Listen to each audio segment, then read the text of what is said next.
Je vais demander maintenant à nos invités de venir nous rejoindre. Claudine, Michel, Romain et Michael, s'il vous plaît. Claudine, Michel, Romain et Michael.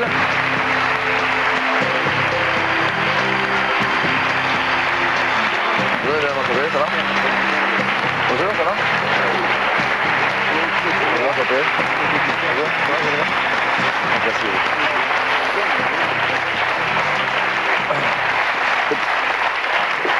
Je vais demander, Francis, à nos invités... ce que vous avez pensé de cette deuxième partie du reportage, vous pouvez le dire en face, dans les yeux de ceux qui sont en face de vous. Alexandre. On est content, je crois. Ouais, bon. Parce qu'on sent quand même que c'est formidable de voir la différence entre les moments d'avant, les espoirs, et puis les débuts de réalisation, et puis les difficultés surmontées, la joie qui revient. Comment vous avez regardé tous les quatre ce reportage, dans quelle ambiance? Vous l'avez découvert donc en même temps que nous. Vous êtes découverts aussi les uns les autres, vous étiez ensemble pendant la projection, je sais pas, Claudine? Oui. Alors c'était comment? C'est beau, c'est courageux, c'est bien, mais c'est vrai qu'il faut en vouloir aussi, il faut vouloir y arriver. Et votre regard sur les difficultés que traversent les autres? C'est vrai que c'est pas facile, mais bon, il faut continuer, quoi, je veux dire, faut pas qu'ils arrêtent comme Michael et tout, c'est... Et vous aussi, vous avez un peu de boulot devant vous encore? Oui, bien sûr, moi aussi. Ouais. On peut se mêler de ce qui ne nous regarde pas. Ben, on est là pour ça. Ouais. Vous avez réussi à convaincre votre mari? On avait envie de signer une pétition pour que... Et c'est vrai que dans le reportage, on se demandait aussi si Romain était tombé amoureux de l'orthophoniste. Parce que nous, oui. Hein. Parce que nous, oui. Parce qu'elle est géniale. En fait, ce qu'il faut dire, c'est que, en fait, faut pas le dire, mais en fait, c'est ma maîtresse. Mais Michel, vous avez suivi ce reportage, pardon, excusez-moi. Vous avez suivi ce reportage avec attention, ça vous a inspiré quelle réflexion? Ben, ça m'a inspiré beaucoup, surtout madame. Et ce qu'elle fait, c'est vrai que, au niveau où elle est, j'espère y arriver moi aussi pareil qu'elle. Et parce que moi je trouve, je touche du bois. Vas-y, il y en a partout. Et j'ai vu, j'ai remarqué. Et que, non, mais je vais dire, envers ses enfants, c'est bien ce qu'elle fait. Je trouve que, vu le travail qu'elle a, c'est vrai que c'est un travail qui demande beaucoup de la minutiosité. Bon, côté langage, je suis pas trop ça. Mais minutie, vous n'étiez pas loin. Voilà, ouais. On s'est compris, quoi. Ouais. Mais c'est le principal, quand même. Hein. Et je veux dire, c'est vrai que dans un café ou dans un restaurant, il y a beaucoup de gens, mais je l'approuve ce qu'elle fait. Ouais, vous trouvez que c'est quoi? C'est assez culotté, il faut être courageuse pour pouvoir se remettre en cause, faire un métier public parce que oui, parce que moi je sais que je ne pourrais pas le faire. Même pas un jour? Ah non. Ah, vous êtes jeune encore, hein, pour pouvoir dire une chose. Oui, mais dire jamais. je serais... Le courage qu'elle a eu, moi je ne pourrais pas le faire. J'aurais peur d'échouer. Oui, d'échouer, c'est ça, Michel? Voilà, d'échouer. J'aurais peur de... Ce qu'elle a fait, elle, je ne pourrais pas le faire. Mais pourquoi pas? Vous avez vu les progrès? Est-ce que vous avez pu mesurer les progrès que vous faites quand même entre le début où vous patinez à la deuxième phrase du oui et à la fin où vous lisez des textes entiers? C'est pour ça que vous venez de créer un mot qui est très beau, minutiosité. C'est pas la même chose que la minutie. Non, c'est vrai. C'est-à-dire, il faut surtout pas accepter ça, c'est bon. Voilà, il faut surtout vous dire que vous avez. Pardon, excuse-moi de vous couper. Non, mais j'arriverai, mais il me faut laisser le temps. C'est tout. Oui, mais il y a quelque chose en vous. Il ne faut pas uniquement... Michel, si vous voulez en placer une, il faut les couper de toute façon. Hein, c'est la stratégie. Moi, je suis venu un peu pour m'exprimer parce que c'est vrai que, par contre, j'aurais bien voulu parler... J'aurais bien voulu, à la phrase que vous avez dit tout à l'heure, monsieur, vous avez dit que... Mince, que je m'en souvienne. Ah, j'ai un trou. Je vous laisse revenir, Michel. Pour l'instant, d'y aller au bout de ce que vous vouliez dire. Non, j'ai plus envie, là. Non, je voulais dire que le fait, mais on vient d'assister en direct, le fait de se dire, moi je suis nul pour parler, crée un blocage. Or, vous avez en vous, on sent très bien, il y a une lumière en vous, il y a des choses, il y a des mots qui montent, il y a une envie, il y a ce rapport avec les chevaux qui est certainement très important quand on aime les chevaux, qu'on les connaît, on les écoute, on leur parle. Mais simplement, il faut que vous ayez confiance en vous, que vous laissiez les mots venir. Parce que quand il y a un trou, comme là vous pensez quelque chose, c'est l'émotion tout à coup, c'est le regard des autres qui vous fait rentrer en vous-même. Mais dites-vous que les gens, parce que vous en plus vous êtes sympathique, il émane de vous tout cela, les gens ne sont pas contre vous a priori et ont envie de vous écouter. Et c'est l'écoute des autres qui fait naître les mots dans sa voix. Oui, oui.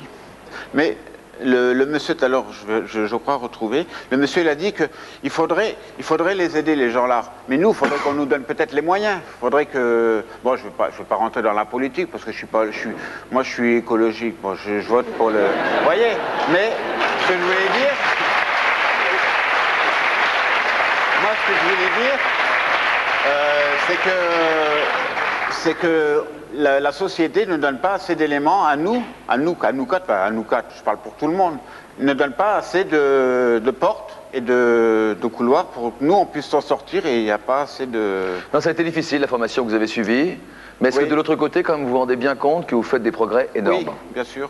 Parce que c'est vrai qu'au début... Ça vaut le coup, ça. Ouais, et quand je suis à Marseille, j'arrive à me promener... Avant, c'est vrai que je suis à Marseille, je me prenais, mais avec des doutes. Je n'étais pas confiant de moi dans la rue, je me retournais parce que Mais là, maintenant, c'est vrai que je me promène la tête haute. C'est vrai qu'à Marseille, avant, il y avait un voile devant moi, je voyais rien. Ça change tout dans la vie, ça, non? Voilà. Ça change beaucoup de choses. Ouais. Alors Claudine, on va demander à son mari, il est là justement, il peut donner une dérogation avant que Picouli lance une pétition dans toute la France. Bonsoir Thierry, accompagné donc des deux enfants de Claudine et Thierry qui sont Laura et Élie. Bonsoir Laura. Bonsoir Élie, t'es pas trop fatiguée? Ça va, tu tiens le coup, t'as un micro? Bonsoir. Bonsoir. Bonsoir Laura. Bonsoir. Bon alors qu'est-ce que vous allez faire de votre femme? Vous allez l'enfermer à la maison pour qu'elle s'occupe des enfants ou vous la laissez essayer de voler de ses propres ailes, Thierry? Là vous êtes pris au piège. Ouais, là, vous m'avez pas fait de cadeau. Je suis le premier à passer. Non, elle fait ce qu'elle veut. Elle fait ce qu'elle veut. C'est vrai que là, bon, dans le reportage, on me voit à peine 20 secondes. Mais enfin, il y a eu de la discussion avant et...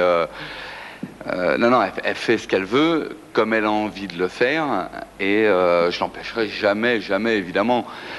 Évidemment, bon, c'est vrai que c'est lourd... parce que les hommes, on n'a pas l'habitude de se mettre à la place des femmes à la maison. C'est vrai que c'est assez difficile de s'occuper des enfants, du ménage, enfin bon, et d'avoir aussi son travail. Est-ce qu'il y a une certaine fierté? Comprendre les femmes, c'est vrai que c'est difficile pour nous, les hommes. Ouais, c'est difficile. Nous avons compris votre message. Non, mais c'est vrai que moi je les comprends aujourd'hui. Là maintenant vous les comprenez mieux là. Il faudrait changer un peu les rôles. Elles sont quand même pas la fête. Vous êtes fiers d'elles? Oui, tout à fait, bien sûr. Ça c'est des efforts incroyables quand même. Reprendre le chemin de l'école quand on a presque l'âge d'être prof, quoi, oui, entre guillemets, c'est pas facile, il faut une sacrée motivation. Ça vous la partagez avec votre mari? Vous avez l'impression d'être comprise à la maison? Je ne vais pas organiser un procès familial devant tout le monde. Excusez-moi Thierry, vous voulez le divorce ce soir? Par avance, pardon. Non, c'est sûr que... Vous êtes soutenue? Oui, je suis soutenue, mais bon, c'est vrai qu'aussi, il ne m'oblige pas à le faire, donc je le fais parce que j'ai envie de le faire, donc j'y arrive plus. S'il m'obligeait à le faire, je crois que ça aurait été plus difficile. Qu'est-ce que vous voulez dire, Michel, en disant que vous insistiez surtout sur la difficulté, sur le choix difficile qu'avait fait madame par rapport à vous, par exemple? Ben, déjà d'une, les démarches, quoi. Enfin, déjà envers son mari et envers ses enfants, c'est vrai que moi je trouve c'est coup. Ça va, moi j'ai pas d'enfant, donc j'ai pas ce problème. Mais un jour, qui sait, j'en aurai peut-être. Et c'est vrai qu'il faut faire face sur n'importe quoi. Moi, je me suis servi des chevaux pour leur dire. Pour moi, les chevaux, c'est mes enfants, donc c'est comme si je leur dirais, voilà, j'essaye alors, comment dire? De prouver quelque chose, quoi. Voilà, envers eux. Envers eux, ouais. Vis-à-vis de quelqu'un. Voilà. Ou des chevaux. Je donne la parole peut-être à Laura. Est-ce que, Laura, ça va, Laura? Oui. Ta maman fait des progrès encore? Oui. Oui. Tous les jours? J'ai l'impression que c'était clair hein, dans les dictées qui étaient faites au tout début du film par rapport à la fin. Et aujourd'hui, alors? Elle a fait beaucoup de progrès. Ouais. Et qui est-ce qui est meilleur, toi ou elle en écriture? En écriture? Ouais. Maman. Elle est meilleure que toi maintenant? Si. Ouais. Vous dites non, vous? Moi, je dis non, elle est bonne en orthographe. Je suis meilleure. Ah, je sais pas. Il y a une hésitation, là. Il y a une hésitation, hein. Est-ce que vous ressentez différemment votre rôle de maman maintenant que vous pouvez peut-être davantage aider vos enfants à... Oui, tout à fait. Oui. Il va falloir te voir notamment. Tout à fait, oui. Avec ma formation et tout, oui. Je les aide davantage et différemment aussi. C'est-à-dire? Alors qu'avant, comme mon fils, je faisais une dictée et puis là, je peux plus lui expliquer pourquoi il a fait la faute. Enfin, c'est vraiment différent, quoi. Tout un ensemble de choses que vous comprenez, quoi. Et même pour moi, je suis plus à l'aise, plus calme même, parce qu'avant, ne pas pouvoir leur expliquer, pour moi, c'était vraiment un handicap, alors que là, c'est totalement différent. Donc, en plus des progrès réels que vous faites, il y a un truc sur la confiance en soi, quoi. Tout à fait, oui. Qui revient. Votre fille vous fait toujours la dictée, vous faites la dictée mutuellement? Comment ça se passe à la maison maintenant? Ah oui, oui, on continue, oui, oui. Ouais. Oui, oui, elle me fait les dictées, et puis bon, moi je vois mes progrès, et puis pareil pour elle aussi. Hein. Quel sentiment vous inspire votre maman, ta maman Laura? Quel sentiment? Quel sentiment? Je parle pas en général, je parle de faire tous ces efforts pour de faire tous ces efforts, pour moi, c'est un bonheur, parce que je suis contente qu'elle fasse tout ça. Comme ça l'aide, et puis ça nous aide nous aussi. Elle peut mieux nous expliquer tout ça, et pour moi, c'est un bonheur. Ah bon, c'est joli. Et toi, Élie? Qu'est-ce que t'en penses, Élie? Moi aussi. Et toi aussi, comme ta sœur? C'est pas mal. Ça doit faire plaisir, Claudine, non? Oui, oui. Ouais. Alors, on va continuer, Michel. C'est vrai que c'est, pour une personne comme nous quatre, ou pour une personne qui a plus, c'est vrai que c'est toujours un pas, c'est un pas qui est difficile à enjamber. C'est vrai. Romain, vous arrivez à vous débrouiller dans le métro maintenant, comme Michel arrive à se débrouiller dans les gares? C'est-à-dire que maintenant, j'utilise plus le métro, donc il n'y a pas de problème. Bien joué, bien joué. C'est-à-dire? Maintenant, j'utilise mon scooter, donc c'est un petit peu plus, c'est un petit peu plus facile quand même. Mais vous arrivez à lire les noms de rue assez facilement? C'est-à-dire que je lis carrément avant chez moi, et puis je fais les points aux endroits où je dois aller, quoi. Ouais. Comment vous mesurez les progrès que vous faites? On va revenir sur la méthode de Béatrice dans un instant, mais...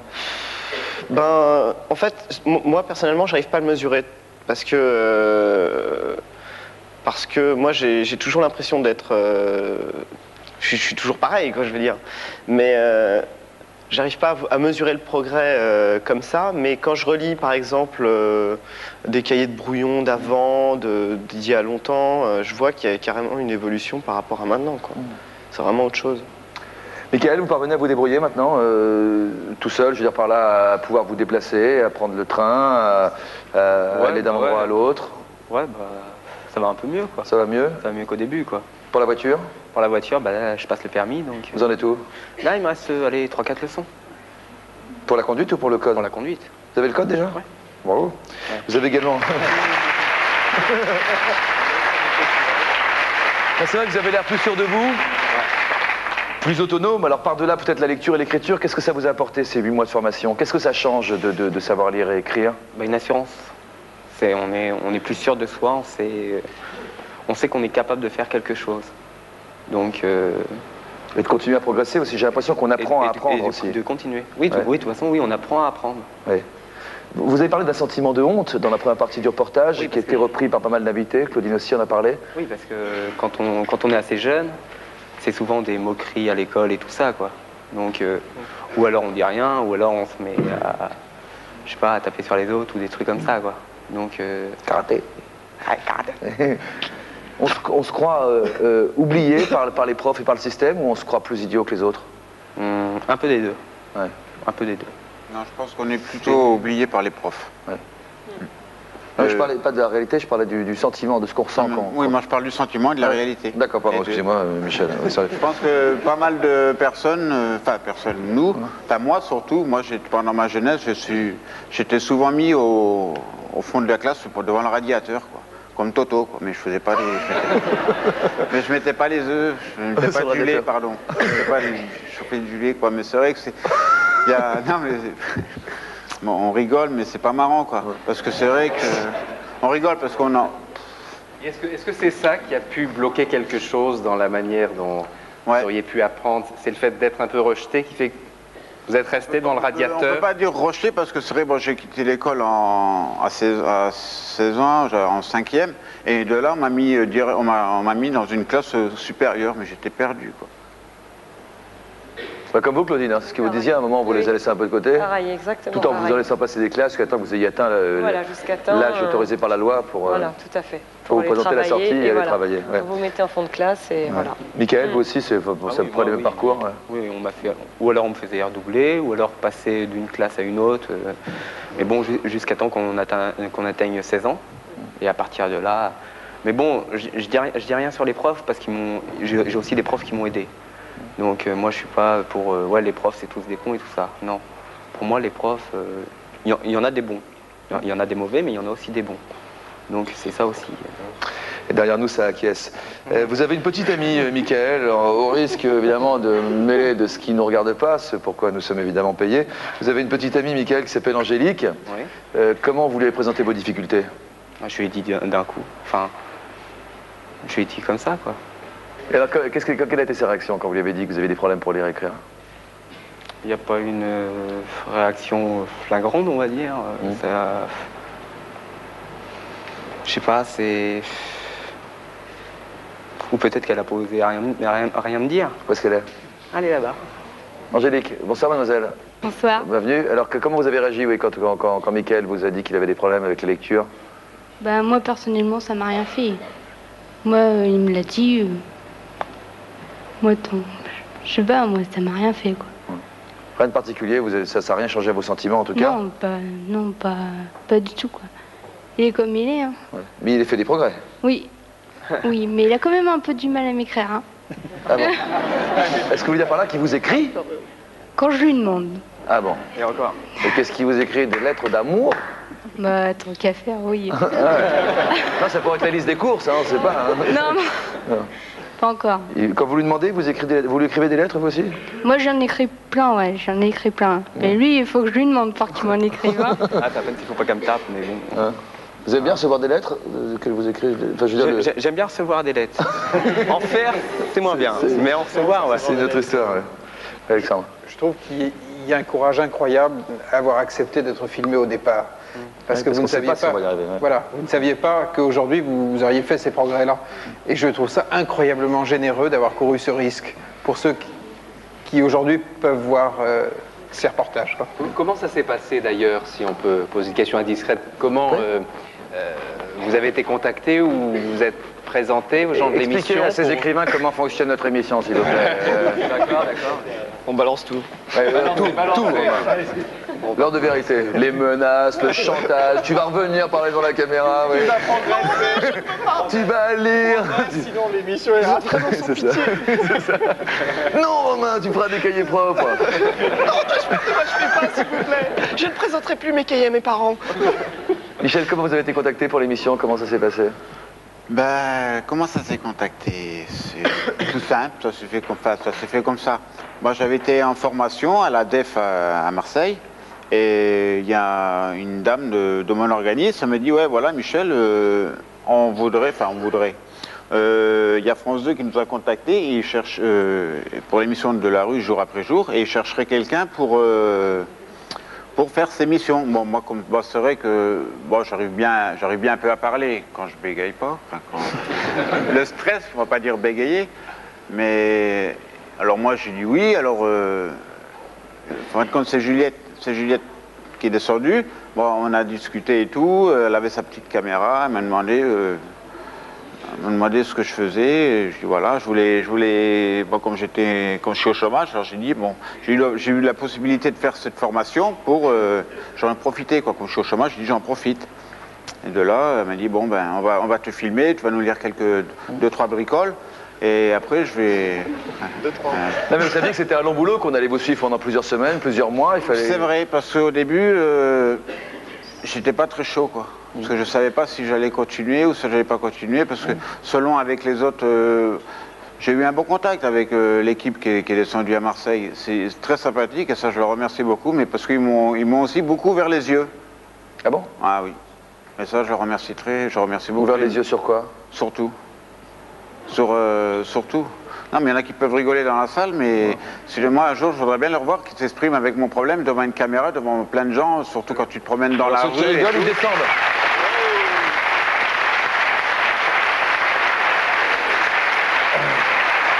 Pour avoir un autre point de vue, Claudine.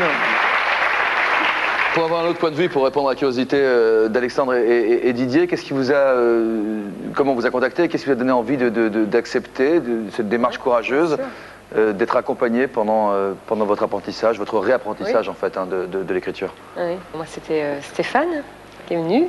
Et puis bon, il m'a demandé, il m'a expliqué un petit peu vos émissions, donc comme je les connaissais, donc moi j'ai dit oui. Je ne fais pas de la pub, mais j'ai dit oui. Et donc c'est pareil, il m'a fait lire, donc il a vu un petit peu que je lisais. Il m'a fait faire une dictée. Et puis après, bon, ils m'expliquaient comment on allait faire, que j'allais qu'ils allaient me filmer à la maison avec mes enfants et tout ça. Et puis bon, bah, je veux dire, j'ai dit oui, quoi, j'ai accepté. Oui, moi j'ai envie de poser une question à tous les quatre. Vous avez tous été scolarisés, hein, ça ne fonctionnait pas. Et là, vous êtes retournés en formation et aujourd'hui, ça fonctionne. Qu'est-ce qui a changé? Pourquoi ça fonctionne aujourd'hui et pourquoi ça ne fonctionnait pas avant? On est déjà moins nombreux dans une salle, donc c'est déjà ça. Parce que bon, quand on est à 30 ou 40 élèves dans une seule classe, c'est vrai, bon, vous l'avez dit, s'il n'y en a qu'un, on peut pas s'en occuper. Donc là, et bon, c'est sur nous, c'est directement sur nous, et pas l'ensemble. Donc c'est pour ça qu'on y arrive peut-être mieux, parce qu'on s'occupe plus de nous. C'est comme ça que Piccoli s'en est sorti aussi, pardon, Monsieur Piccoli, grâce aux études du soir, ou par rapport à la masque dans laquelle vous n'arriviez pas à sortir pendant la journée. Enfin, le soir, quelqu'un vous écoutait, vous appelait par votre prénom, vous comprenez, vous suivez de près. Oui, mais c'est un souvenir d'enfance. Ça a été la première fois que j'ai volé des sous à ma mère, parce que j'avais constaté que les meilleurs de la classe allaient à l'étude le soir. C'est aussi simple que ça. J'avais constaté, parce qu'on répétait les devoirs, on faisait... Et donc j'ai emprunté, et j'ai pu aller, il y avait la récréation, et de 5h à 6h, on allait à l'étude. Et là, c'était complètement différent. De la classe de 40 élèves, on passait un rapport à 2, 3, 4 ou 5. Un rapport humain. Voilà, et j'ai fait énormément de progrès, mais j'ai dû arrêter de voler, donc mes progrès sont arrêtés aussi. Romain, au-delà des progrès que vous avez fait, vous, en lecture, en écriture, dans quels autres domaines vous avez observé des changements depuis que vous travaillez avec Béatrice Sauvageau? Déjà, pour m'exprimer, j'ai beaucoup évolué à ce niveau-là. Et puis, bon, au niveau de prendre des décisions, ça dépend. Quand je réfléchis beaucoup en ce moment, en plus. Ah bon? Donc, enfin, bon, et puis, j'écris beaucoup. J'écris énormément. J'adore écrire. Ça, vous écrivez plus de choses que l'école ne vous en demande? Non, j'écris. Enfin, oui, c'est ça. Enfin, non, c'est pas ça. C'est que j'écris de moi-même, en fait. J'écris ce que je pense de temps en temps. J'ai envie d'écrire quelque chose à quelqu'un. Il est dans la salle, il y a eu un regard. C'était pas visé, hein. Si, en fait, si. Ouais. Bon, enfin bon. Et c'est vrai que bon, j'ai tendance à avoir envie d'écrire, de me diriger par là. J'aime beaucoup lire en plus, donc je lis de plus en plus. Des bouquins qui ne sont pas demandés par l'école, mais bon, je lis le plus que je peux. Et ça vous fait revoir à la hausse ces ambitions professionnelles que vous avez pour plus tard? Oui, entre autres, oui, il n'y a pas que ça dans la vie. Il n'y a pas que ça dans la vie, ouais. Mais ça aide beaucoup, ça motive. C'est vrai que, bon, au départ, il faut vraiment une motivation pour repartir.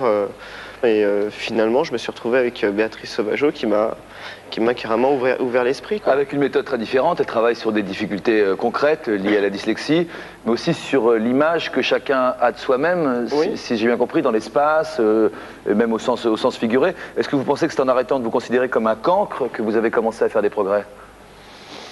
Oui, entre autres, ça aide beaucoup, parce que bon, après on n'a plus envie d'être au fond de la classe, on n'a plus envie de se cacher, on n'a plus envie d'être tout seul, on a envie d'avoir du monde autour de soi, que les gens sachent qu'on est là.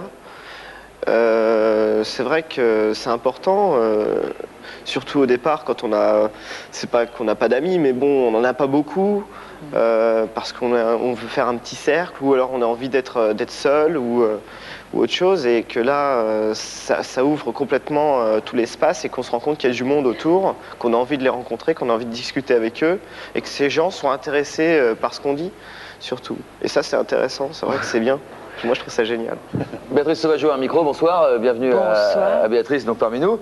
Vous l'avez vu longuement et entendu et surtout vu faire dans ce reportage. Je crois qu'on n'a pas trahi votre méthode. Je vais pas vous demander de nous en expliquer les grands principes. Je crois qu'on les aura ressentis plus que compris. Mais pourquoi l'ensemble des orthophonistes, en général, évidemment, en prenant le risque de généraliser, vous en veut autant d'avoir des méthodes pareilles? Parce que je crois qu'on nous apprend à rééduquer un symptôme et pas à développer les qualités qui sont l'autre tendance de ce symptôme, en fait. Donc un dyslexique, pour moi, c'est pas un malade, c'est pas un handicapé, c'est quelqu'un qui a du génie, mais qui ne le sait pas. Donc il faut conscientiser ça, et puis surtout il faut qu'il travaille, il faut qu'il devienne poète et écrivain, c'est évident, c'est un artiste. Et si on pouvait éditer les textes des dyslexiques, vous seriez surpris du style littéraire qu'ils ont, c'est exceptionnel, c'est magnifique. Alors on n'a pas montré tout ce qu'on a filmé, est-ce qu'il se dégage toujours cette ambiance de franche rigolade qu'on a observée dans le document? Oui, là c'était soft. Hein. Ah bon? Oui. Ah ouais, là c'était cool, on a été gentils là sur le coup. Hein. Ah ouais, on n'a pas voulu casser la caméra, mais presque. Hein. Non, mais on aurait fait des coupures sinon. Ouais, non, elle est importante l'ambiance, l'atmosphère dans laquelle vous travaillez? Ah oui, c'est-à-dire au départ on dédramatise, puisqu'en général ce sont des gens qui arrivent avec quelques années de douleur derrière eux. Et puis, moi, je leur dis, mais t'es dyslexique, d'accord, mais sois fier de l'être et arrête de pleurer dans... Là, on n'est pas là pour ça, donc on va collaborer. Et mon travail à moi, c'est de créer une méthode par individu, parce qu'il n'y a pas de méthode géniale, il n'y a que des gens géniaux. C'est ça qui est important. Et à partir du moment où on les écoute et on fonctionne neurologiquement, artistiquement, etc., selon leur façon d'être et de faire, ben, c'est nous qui apprenons. Hein. Bien. Qui d'autre a des problèmes de dyslexie parmi les invités? Dyslexie. Vous avez des problèmes de dyslexie? Non? Michel, oui? Vous avez eu des problèmes de dyslexie? Qu'est-ce que vous avez pensé de la façon dont Béatrice travaille avec Romain et les autres? Dites franchement ce que vous avez...